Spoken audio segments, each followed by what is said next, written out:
Hello नमस्कार जय हिंद। मैं दीपक स्वागत करता हूँ आपके अपने यूट्यूब चैनल जय हिंद बाय दीपक सर पे। दोस्तों, जैसा कि आप लोग देख रहे हैं, आज हम पढ़ाएंगे आपको भूगोल जो कक्षा 10 का है, उसका आज सेकंड पार्ट है। इस सेकंड पार्ट में इसका एक भाग मैंने आपको दे दिया था, इसका क्या है, आज भाग नंबर 2 है। इसमें हम जो उस वीडियो में पढ़े थे कि वास्तव में जो हमारी जैव विविधता है, चाहे वह पौधे हों चाहे वह जंतु हो, इनको बचाने के लिए क्या किया गया है, एक संस्था का निर्माण किया गया है। संस्था का नाम है IUCN, जिसका मुख्यालय है स्विट्जरलैंड के एक शहर ग्लैंड में, जिसकी स्थापना 1948 में की गई थी।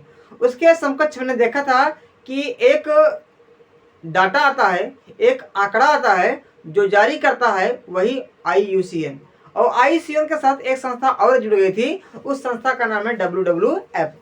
तो इन दोनों संस्थाओं का जो जिम्मेदारी है, जो काम है, क्या है कि पूरे विश्व भर के जो जीव जंतु हैं, उन जीव जंतु का संरक्षण करना और उनकी संख्या में वृद्धि करना।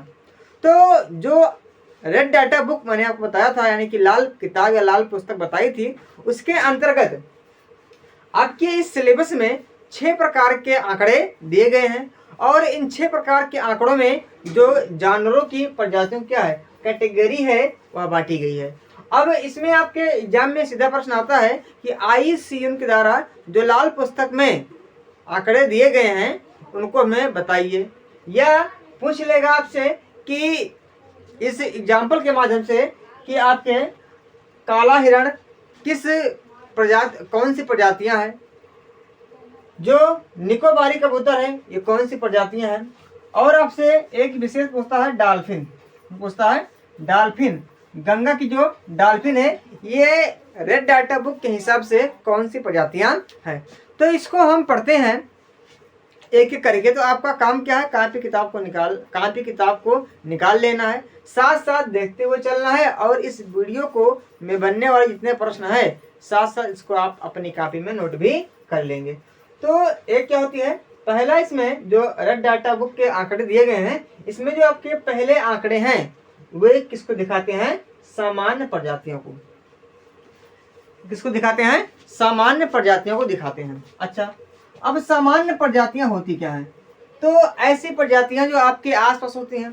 आपने देखा होगा ना कि आपके आसपास गाय हुआ, कुत्ता हुआ, बैल हुआ, भैंस हुआ, या तमाम ऐसे जानवर होते हैं जो आपके घर के आसपास रहते हैं, आपके क्षेत्र के आसपास रहते हैं, आपके क्षेत्र में रहते हैं। तो इन्हीं प्रजातियों को हम क्या कहते हैं, सामान्य प्रजातियां।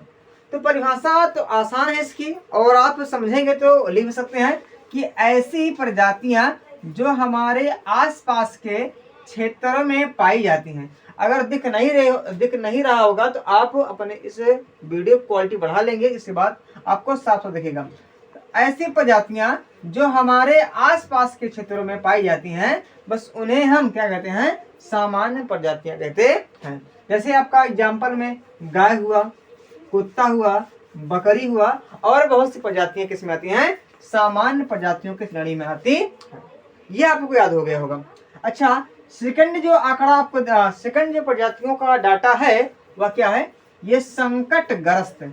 संकटग्रस्त का मतलब क्या है, इनके ऊपर खतरा पूरा एकदम बन गया है, और खतरा अगर लगातार ऐसे बने रहेगा तो एक समय ऐसा आएगा कि हमारी धरती से गायब हो जाएंगी। अर्थात अगर हम समझे तो वह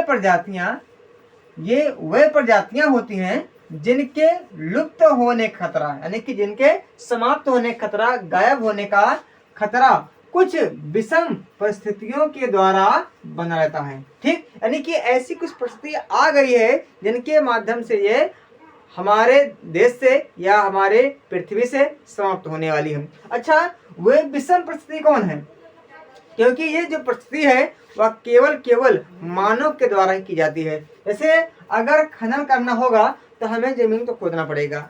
अब जमीन के आसपास अगर खुदाई करेंगे तो वहाँ पे रहने वाले तमाम प्रकार के जो जीव जंतु होंगे वे वहाँ से हट जाएंगे। जब हट जाएंगे तो उनको भोजन नहीं मिलेगा, उनको खाना नहीं मिलेगा, उनका आवास स्थल नष्ट हो जाएगा, और धीरे धीरे वो जब गाँव के एरिया में आ जाएंगे, शहर के एरिया में आ जाएंगे तो उनका शिकार हो जाएगा। अच्छा, एक क्या होता है, वन की कटाई के माध्यम से भी क्या होता है कि संख्या में कमी आ रही है, और इसका सबसे अहम चीज है क्या? प्रदूषण।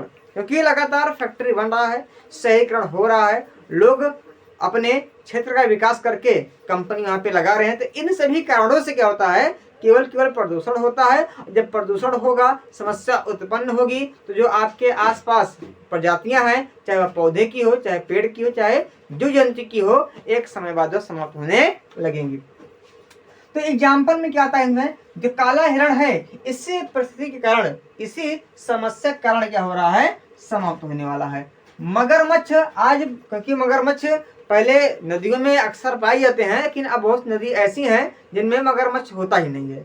क्यों नहीं होता है? क्योंकि समस्या उत्पन्न होने लगी है, लोग नदियों को दूषित कर रहे हैं, जिससे क्या हो रहा है? मगरमच्छ की संख्या समाप्त होती चली जा रही है। और जो गैंडा होता है, कहते हैं कि गैंडे के चमड़े में क्या होता है? गोली अगर आप मारें तो चमड़े का, गैंडे का चमड़ा होता है वो बड़ा मजबूत होता है, उसमें गोली भेद नहीं पाती है। लेकिन अब क्या हुआ? इसकी संख्या में कमी आ रही है। क्यों? क्योंकि हम कुछ विषम परिस्थिति उत्पन्न कर दिए हैं, हम कुछ ऐसी काम कर रहे हैं जिससे ये प्रजातियां समाप्त होने वाली हैं। ठीक, तो अगर आप समझें तो संकटग्रस्त प्रजातियां होती हैं कि जिनके कुछ समस्याओं के कारण जिनकी संख्या समाप्त होने वाली है, जो समाप्त होने वाले हैं, पृथ्वी से गायब होने वाले हैं। तो ऐसे प्रजातियों को हम कहते हैं क्या? संकटग्रस्त प्रजातियां। एक क्या है? सुबेध प्रजाति। सुबेध प्रजाति क्या होती है? तो ऐसी प्रजातियां जिनकी संख्या में दिन प्रतिदिन कमी होती जा रही है। यानी कहने का मतलब है, पहले 100 था, फिर अचानक 60 हुआ, फिर 30 हुआ, फिर 20 हुआ, 10 हुआ, 5 हुआ, आज 2 हुआ, 1 भी नहीं है। यानी कहने का मतलब जैसे जैसे समय बढ़ रहा है, इनकी संख्या दिन प्रतिदिन कम होती चली जा रही है। तो सुबेध आसान है, यानी कि असुरक्षित है, ये इनकी संख्या दिन प्रतिदिन समाप्त हो रही है। तो ऐसी प्रजातियों को हम कहते हैं सुबेध प्रजातियों के अंदर रहते हैं।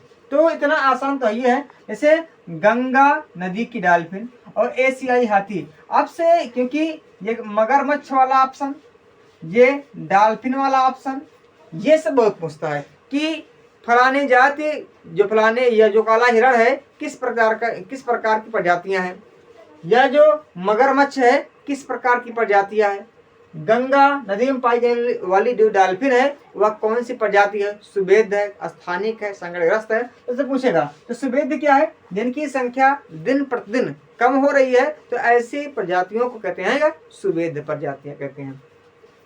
अब एक क्या है? दुर्लभ प्रजातियां। दुर्लभ मतलब वह होता है जो बहुत ही मुश्किल है। कितना है भैया? भगवान को पाना बहुत दुर्लभ काम है, पढ़ना बहुत दुर्लभ काम है। तो दुर्लभ मतलब जो मुश्किल होता है, करने में आसान नहीं होता है, थोड़ा सा उसमें मेहनत लगती है, बस उसी को हम दुर्लभ कहते हैं। तो दुर्लभ क्या होता है कि ऐसी प्रजातियां जिनकी संख्या बहुत कम है। जिनकी संख्या क्या है? बहुत ही कम है। ऐसी प्रजातियां जिनकी संख्या बहुत कम है, क्या है? बहुत कम है या बहुत कम पाई जाती है, तो ऐसी प्रजातियों को हम कहते हैं क्या? दुर्लभ प्रजातियां। सुबेध क्या है? इनकी संख्या दिन प्रतिदिन कम हो रही है। और दुर्लभ क्या है? ऐसी प्रजातियां जिनकी संख्या बहुत ही कम है, उन्हें कहते हैं क्या? सुबेध प्रजातियां। जैसे मरुस्थलीय लोमड़ी, यानी कि मरुस्थलीय जो लोमड़ी है इसकी संख्या बिल्कुल कम हो गई है।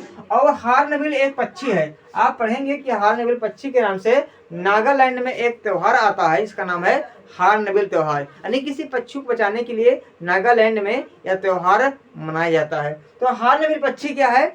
इस प्रकार के दुर्लभ प्रजातियों की श्रेणी में आने वाली क्या है? एक प्रजाति है। अच्छा, इसके बाद क्या है? स्थानिक प्रजातियां। स्थानिक मतलब आप समझ गए होंगे ना, कहते हैं लोकल प्रजातियां हैं, यानी कि स्थानिक है। ऐसी प्रजातियां जो किसी एक विशेष क्षेत्र पे होती हैं, एक संपूर्ण संसार में नहीं होती हैं, किसी एक विशेष क्षेत्र में रहती है। उस क्षेत्र की जो पर्यावरणीय स्थिति है उस प्रजाति के ऊपर खूब पड़ती है। तो ऐसी प्रजातियों को कहते हैं क्या? ये स्थानिक प्रजातियां। यानी कि अगर हम देखें तो विशेष क्षेत्रों में पाई जाने वाली प्रजातियां, विशेष क्षेत्रों में पाई जाने वाली प्रजातियां स्थानिक प्रजातियां कहलाती हैं, या उन्हें स्थानिक प्रजातियां कहते हैं। ठीक, तो एक ऐसी प्रजातियां जो किसी क्या होती हैं? किसी विशेष क्षेत्र पे होती हैं, तो उन्हें कहते हैं क्या? यह स्थानिक प्रजातियां। जैसे आपके निकोबारी कबूतर और अंडमानी सुअर। क्योंकि जो निकोबारी कबूतर है तो इस प्रकार का कबूतर निकोबार में ही होता है, और अंडमानी जंगली सुअर की तरह जो सुअर होती है केवल अंडमान में होती है। ठीक, इसके बाद इसका जो लास्ट टॉपिक है, इसका नाम क्या है, लुप्त या विलुप्त प्रजातियां। यानी कि ऐसी प्रजातियां जो पहले पृथ्वी पर थी लेकिन समस्या उत्पन्न हो गई, संकटग्रस्त पूरा हो चुके, विषम परिस्थिति बनी रही, तो वे क्या हो गए, एक समय के बाद समाप्त हो गए। तो ऐसे प्रजातियां जो पृथ्वी से लुप्त अर्थात गायब हो चुके हैं, तो ऐसी प्रजातियों को हम लुप्त या विलुप्त प्रजातियां कहते हैं। इतना पता हो गया होगा। इसमें क्या आता है, एशियाई चीता पहले था अब नहीं है, डोडो पक्षी पहले था अब नहीं है, गुलाबी सिर वाली बत्तख पहले थी अब नहीं है। तो ये जो प्रजातियां हैं ये किसमें हैं, लुप्त में, यानी कि अब ये समाप्त हो चुके हैं। तो आपसे पूछेगा कि एशियाई चीता, क्योंकि एशियाई चीता के बारे में पूछेगा, तो एशियाई चीता यह एक क्या है, स्तनधारी प्राणी है। इसको जानते हैं, जो स्तनधारी वे होते हैं जो संतान की उत्पत्ति करते हैं, उनको दूध पिलाते हैं, उन्हें हम स्तनधारी कहते हैं। तो एशियाई चीता भी कहता है एक स्तनधारी प्राणी था। अच्छा, ये बिल्ली की क्या है, एक प्रजाति है, और इसकी जो रफ्तार थी वो 120 किलोमीटर प्रति घंटा, यानी कहने का मतलब है कि 112 किलोमीटर प्रति घंटा, अर्थात 112 किलोमीटर केवल 1 घंटा में यह चल सकता था, ऐसे प्रजाति था। यह अफ्रीका और एशिया और अफ्रीका के जंगलों में पाया जाता था। लेकिन क्या हुआ, 1952 के बाद एशिया और अफ्रीका के जंगलों में होता था, लेकिन 1952 में भारत से इसे विलुप्त घोषित कर दिया। अब विलुप्त काहे हुआ, क्योंकि इसके ऊपर कभी खतरा उत्पन्न हुआ रहा होगा, फिर धीरे धीरे संकटग्रस्त हो गया होगा, और लगातार स्थिति बनी रही, तब जाके यह समाप्त हो गया होगा। अर्थात वन की कटाई हुई होगी अधिक मात्रा में इसके लिए, जिसमें क्या हुआ, जैव विविधता की कमी हुई, और जैसे ही जैव विविधता की कमी हुई, यह भोजन में क्या होगी इसके, क्योंकि यह जानवरों को खाता है।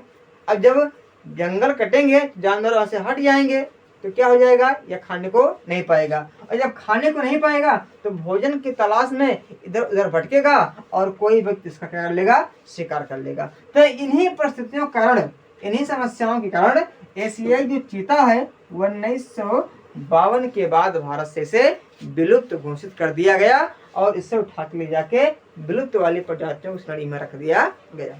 तो ये कुछ चीजें थी, इनको अगर आपने देखा होगा तो एकदम आसान है।